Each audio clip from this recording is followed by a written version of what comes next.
right, so the story of Whitey. It actually wasn't always called Whitey. It used to be called Useless. So Ben Francis, the guy who owns the truck now, he just left. He had to hightail back to West Virginia, but he's had the truck a year and a half, maybe 2 years now. Before that, it was Mark Rogie. Before that, it was Rod McMaster. And then before that, I think the guy's name was Jason Turner. But the truck used to be called Useless. So that was one of our first project trucks that we did at Hardway Performance 3 shops ago when we first opened for business back in 2013. So that motor, that motor in that truck is a Fleece Street Comp engine. I believe it's considered a Freedom Stage 2 in today's terms, but with billet rods instead of the Street Fighter rods. So that truck used to be called Useless. It used to be a long bed 2-wheel drive truck. It's still 2-wheel drive. It used to be a long bed 2-wheel drive. 4-link on 22s, made about 900 horsepower. The reason we called it Useless is this truck, you could ride down the interstate, and I don't condone this, of course, closed course only for these type of activities, but you could ride down the interstate, hypothetically, and just roll into the throttle and boil the tires off for as long as you wanted. So when I called the owner and told him his truck was ready, he said, man, how'd it run? I said, this effing thing is useless.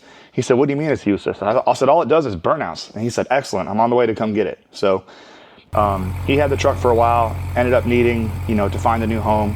Rod McMaster had it for a while. That's where everybody knows the truck from. Rod won at least 1 championship with it, if not 2.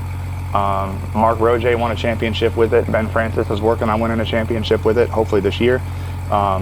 So hundreds and hundreds of passes, multiple evolutions of owners. It's always been a 670, 590, 570 last year, and then they put it back to 590 this year. So we had the opportunity to have our hands on it once again, this time for Mr. Ben Francis to do a MoTeC swap. So back up a little bit. Last year, they changed the 590 index to a 570, and Ben struggled all year long. So the power required to go 0.2 faster in a truck that's over 5,000 pounds, it came to the point where a stock ECM no longer made sense. He really needed better data logging, power management, the ability to manage wheel speed if it happened, and overall he just needed to do something better. So about middle of last year, we made the plan to go ahead and MoTeC swap this truck.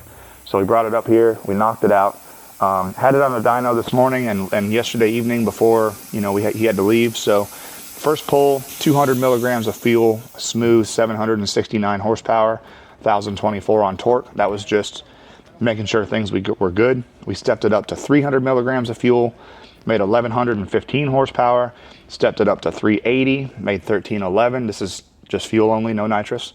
420 milligrams of fuel, 1,390 horsepower, right? So pretty damn good, along with 1,769 torque on that one. We meant to spray it last night with a little bit of nitrous, basically what we call a spool jet, and the starter failed. Don't work at all. So we called it a day, went and had a beer last night, woke up this morning, swapped the starter. About 8 a.m. we made a rip.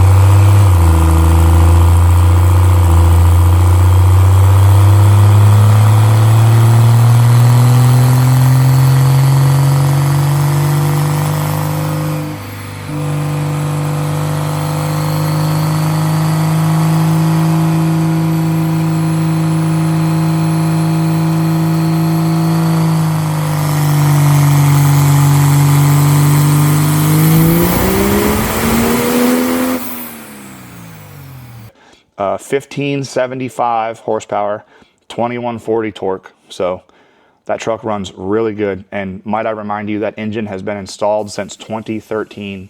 Only oil changes, multiple owners, multiple passes, multiple times above 5,000 RPM, multiple broken transmissions, rear ends, all sorts of stuff right to the rev limiter. The damn thing won't die. So whatever recipe that is, Fleece Performance, good on you guys. Do that some more, sell more of those. But yeah, Ben's on his way back to West Virginia. This thing rips, runs really good. He's going to be able to do his own data logging, his own tune changes, his own everything. So it got a MoTeC M142, ECU master ADU screen, a 12 position keypad, and a PMU 24. So the truck has functional tail lights, blinkers, reverse lights, fans, nitrous solenoids, all that stuff, all under smart control. So wish him the best of luck in 2026 and hope he kicks some ass.